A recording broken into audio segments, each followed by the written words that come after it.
नमस्कार, मी अश्विन बापट. 7/12च्या बातम्यांमध्ये आपलं स्वागत. अनेक अडचणींच्या गराड्यात असणारा इस्रायल हा देश नेहमी वादात आणि चर्चेत असतो.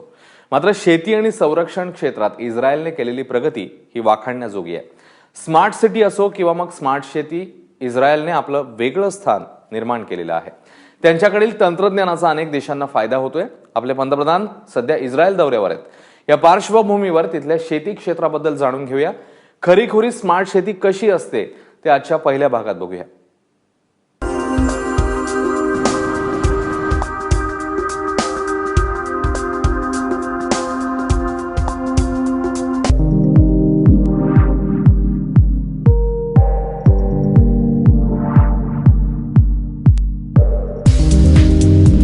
शेतीसाठी लागणारी मोठमोठी यंत्र इथं बनतात.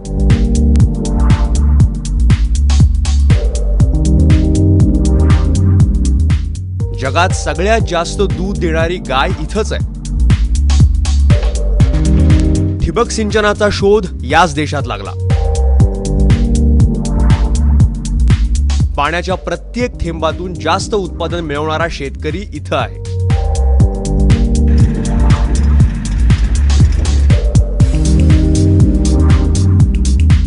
वाळवंटात सुद्धा मत्स्यपालन इथंच शक्य करून दाखवलंय. कृषीप्रधान समजल्या जाणाऱ्या आपल्या भारताला हा चिमुकला देश आधुनिक शेतीच्या तंत्राचं महत्त्व सांगतोय.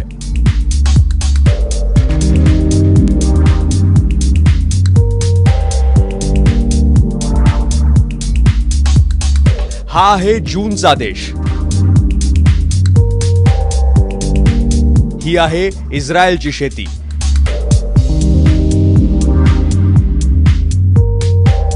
Welcome to Israel.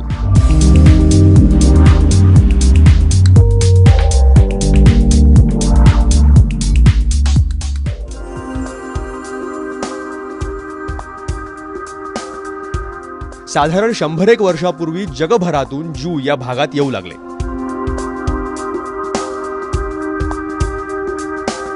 वाळवंटातल्या जमिनी विकत घेऊन इथं स्थायिक होऊ लागले. रोजच्या जगण्याची भ्रांत, पोट भरण्यासाठी शेतीशिवाय दुसरा पर्याय नव्हता. पण त्यासाठी पाणी नाही, माती नाही, साथ देणारा निसर्ग नाही, मनुष्यबळ नाही, अडचणीला धावेल असा शेजारही नाही. अशा प्रतिकूल परिस्थितीनं प्रयोग करायला शिकवलं आणि त्या प्रयोगातूनच शेती तंत्र विकसित होत गेलं. शेती हे एकट्या दुकट्याचं काम नाही हेही कळलं आणि यातूनच समूह शेतीचा, ज्याला इथं किबुत्स आणि मोशाव म्हणतात, त्याचा उदय झाला. छोटे शेतकरी एकत्र आले. कामांची, खर्चाची आणि उत्पन्नाची वाटणी झाली. शेती, शेतकरी आणि देशाचाही फायदा झाला.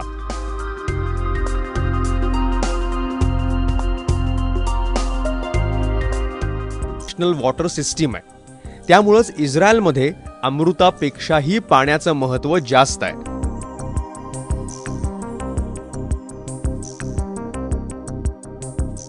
माझ्या पाठीमागं हा जो जलाशय दिसतोय तो पाहून कदाचित विश्वास बसणार नाही, पण आपण इस्रायलमध्येच आहोत. सिटी ऑफ नतानिया म्हणजे या पूर्ण शहराचं जे सांडपाणी आहे ते सांडपाणी प्रक्रिया करून या रिझर्वायरमध्ये, या जलसाठ्यामध्ये साठवलं जातं. इथून हे पाणी पूर्ण जिथं शेतकऱ्याची गरज आहे त्या शेतीसाठी, सिंचनासाठी वापरलं जातं. फक्त सिंचनासाठी. त्यासाठीच्या वेगळ्या पाईपलाईनसुद्धा आहेत, जेणेकरून चुकूनही हे पाणी पिण्यासाठी वापरलं जाऊ नये. मग इथली संत्र्याची झाडं असतील किंवा फुलपिकं असतील, बटाट्यासारखी पिकं असतील, जी थेट आपण खात नाही, अशा प्रत्येक पिकासाठी हे प्रक्रिया केलेलं पाणी वापरलं जातं. To be careful and use it for the correct crops. It cannot be used to irrigate the crops of salad vegetables like cucumbers, lettuce, tomatoes, onions. It is very successful for potatoes because potatoes are cooked before they're eaten. It is also excellent for fruit trees and for crops that are non-edible like cotton and flowers.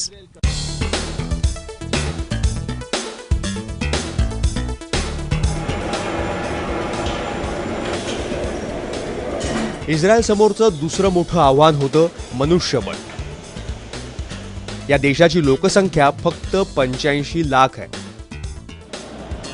आधी 65% लोक शेतीत होते, आता 2%पेक्षाही कमी लोक शेती करतात. त्यामुळे यांत्रिकीकरणावर भर दिला जातो.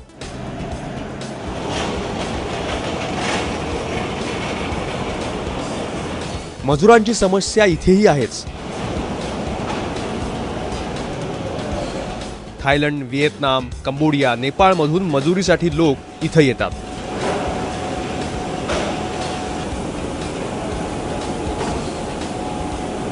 सगळ्यात मोठी पोल्ट्री असो, डेअरी प्रकल्प असो किंवा फीड सेंटर असो, मोजक्याच मजुरांच्या सहाय्यानं मोठमोठाले फार्म मॅनेज केले जातात.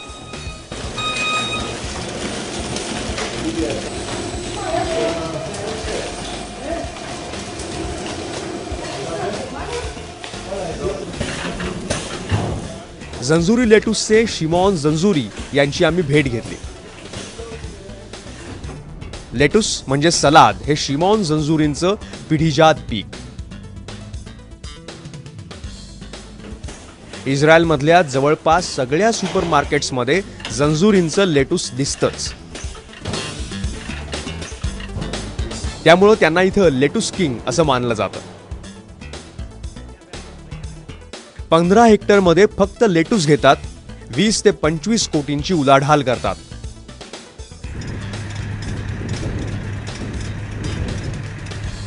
रोज त्यांच्याकडच्या कुठल्या ना कुठल्या प्लॉटमध्ये लावणी किंवा काढणी सुरूच असते.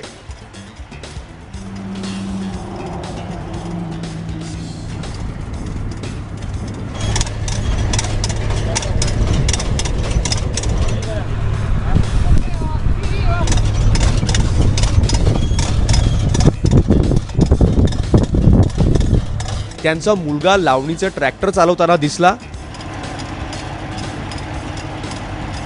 तर ड्रायव्हर आजारी असल्यानं ते स्वतः पॅकिंग हाऊसमधून लेटुसचे बॉक्स मार्केटसाठी गाडीत भरताना दिसले.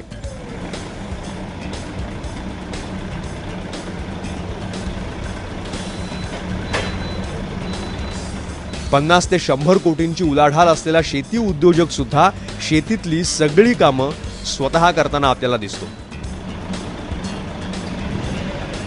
इस्रायलच्या शेतीचं वैशिष्ट्य आपल्याला पाहायला मिळतंय. शेतकरी कितीही छोटा किंवा मोठा असला तरी तो स्वतः शेतात राहतो, शेतात उतरतो आणि काम करतो. त्याचा एक धाक आपण असं म्हणूया, कामगारांना पण राहतो आणि असं म्हणतात की ते मालकापेक्षा दुप्पट काम करतात. तेच दृश्य आपल्याला इथं या लेटुसच्या बादशहाच्या शेतावर, फार्मवरही पाहायला मिळतंय.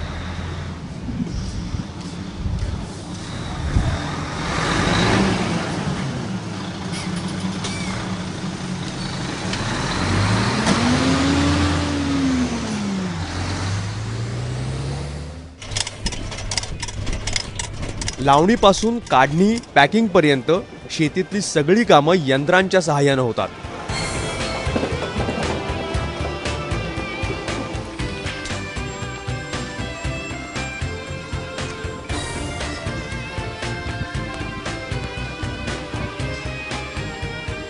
शेतीचा भार हलका करणारी अद्ययावत मशिनरी जिथं बनते अशा एका कारखान्यालाही आम्ही भेट दिली.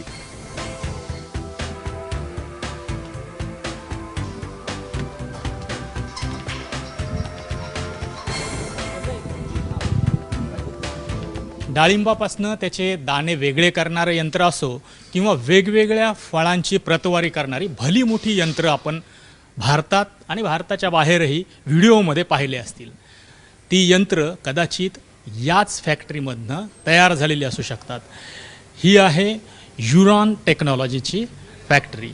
150 ते 200 कोटींची उलाढाल असलेली इस्रायलमधली ही फॅक्टरी. या फॅक्टरीचे मालक अव्नेर गॅलिली यांच्याकडे महाराष्ट्रातल्या शेतकऱ्यांच्याबद्दल सांगण्यासारखं बरंच काही आहे.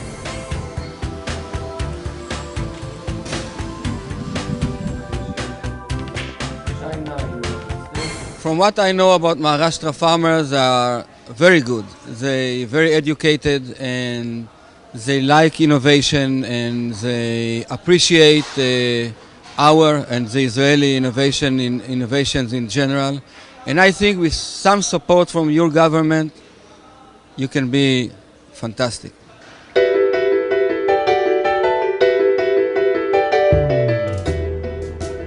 इस्रायल समोरचं तिसरं मोठं आव्हान निसर्ग. नोव्हेंबर ते मार्च हा इस्रायलचा पावसाळा. दक्षिणेकडे काही भागात पडलाच तर 30 मिलीमीटर पाऊस पडतो, तर सरासरी मराठवाड्या इतका म्हणजे 600 मिलीमीटर पेक्षाही जास्त पाऊस कुठेही पडत नाही. भूमध्य सागरावरून पाण्यानं भरलेले ढग येताना दिसले की फक्त 20 मिनिटात कृत्रिम पाऊस पाडणारी यंत्रणाही इथं सज्ज असते. इस्रायल समोर प्रश्न फक्त पाण्याचाच नव्हता तर हवामानाचाही होता. कधी 4 डिग्रीच्याही खाली जाणारी थंडी तर कधी 40 अंशांहूनही अधिक कडक ऊन, कुठं वाळवंट तर कुठं बर्फाळ प्रदेश. अशा वातावरणात खजुरापासून ते गहू, मका, आंबा, द्राक्षापर्यंत सगळी पिकं इथं घेतली जातात. पॉलीहाऊसचा आधार घेऊन या परिस्थितीवर इस्रायलनं मात केली आहे.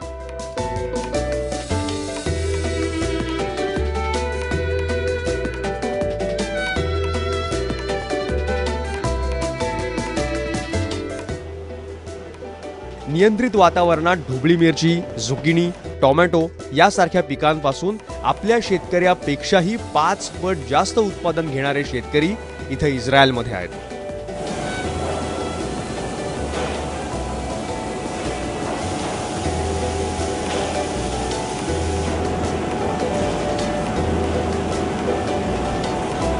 तंत्रज्ञानाच्या बाबतीत इस्रायल किती पुढे आहे, शेती कशा पद्धतीने त्यांनी विकसित केली आहे याचे नमुने आपल्याला जागोजागी पाहायला मिळतात. हे चेरी टोमॅटो आपण जे पाहिले, जर का तुम्ही ओपन फील्ड भारतात असो किंवा जगभरात कुठंही फक्त 1 ते 2 टन जास्तीत जास्त इथं 1000 स्क्वेअर मीटरला म्हणजे साधारणतः 10 गुंठ्यात उत्पादन येतं. आत्ता आपण जिथं उभं आहोत त्या 1000 स्क्वेअर मीटर म्हणजे 10 गुंठ्यातनं उत्पादन मिळतंय 20 टन चेरी टोमॅटोज, तेही सेंद्रिय, ज्याला सुपर मार्केटमध्ये किमान 50% तरी जास्त भाव मिळतो असं इथले शेतकरी सांगतात. कुठं 1 टन आणि कुठं 20 टन असे छोटे छोटे बदल करून आपला शेतकरीही अशा पद्धतीचं उत्पादन मिळवू शकेल आणि जर का मिळालं तर त्याला भाव मिळेल.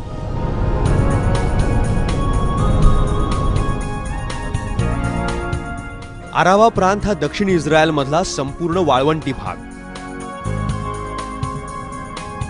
हा भाग नॅशनल वॉटर सिस्टीमशी अजूनही जोडलेला नाहीये, त्यामुळे शेतीसाठी बोरचं पाणी वापरलं जातं. बोर सुद्धा तब्बल 5000 फूट खोल गेलेत.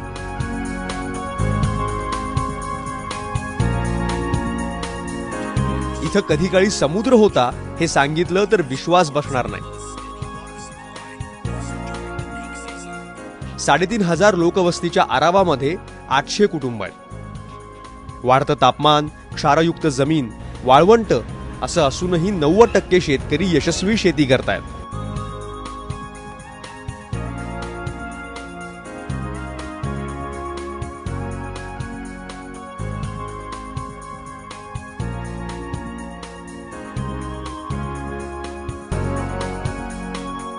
चांगल्या दर्जाच्या खजुरासाठी हा भाग प्रसिद्ध आहे. या भागात 4000 हेक्टरवर शेती केली जाते. शेतकऱ्याला लागणारं सगळं तंत्रज्ञान आरावा संशोधन केंद्रामार्फत पुरवलं जातं. इस्रायलमधनं जेवढा भाजीपाला हा निर्यात केला जातो त्यापैकी 60% भाजीपाला म्हणजे 60% वाटा त्या निर्यातीमध्ये आरावा प्रांताचा आहे.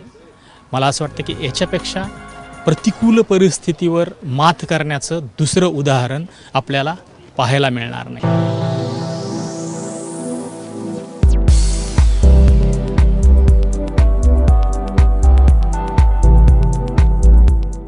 तसं पाहिलं तर इस्रायल हा देशच निर्वासितांचा.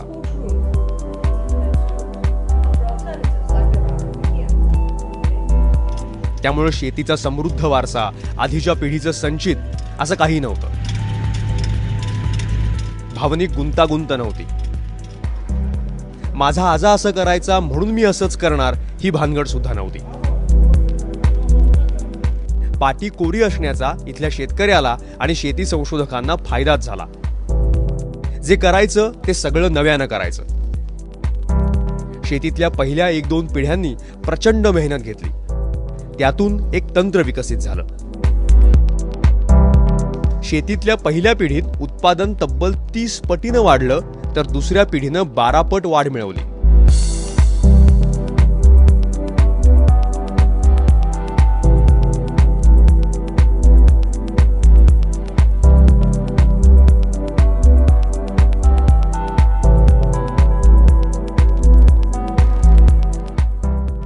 शेती विकासात इथल्या वोल्कानी सेंटरचाही मोठा वाटा आहे. इस्रायलच्या स्थापनेच्या 50 वर्ष आधीपासून हे केंद्र शेती संशोधनाचं काम करतं. इथले शास्त्रज्ञ अधिकारी शेतात फिरतात, शेतकऱ्यांशी संवाद साधतात, शेतकऱ्यांच्या गरजेनुसार काम करतात. देशी बीज, देशी तंत्रज्ञान वापरून जास्त उत्पादन घेता येतं हे इस्रायलनं दाखवून दिलंय.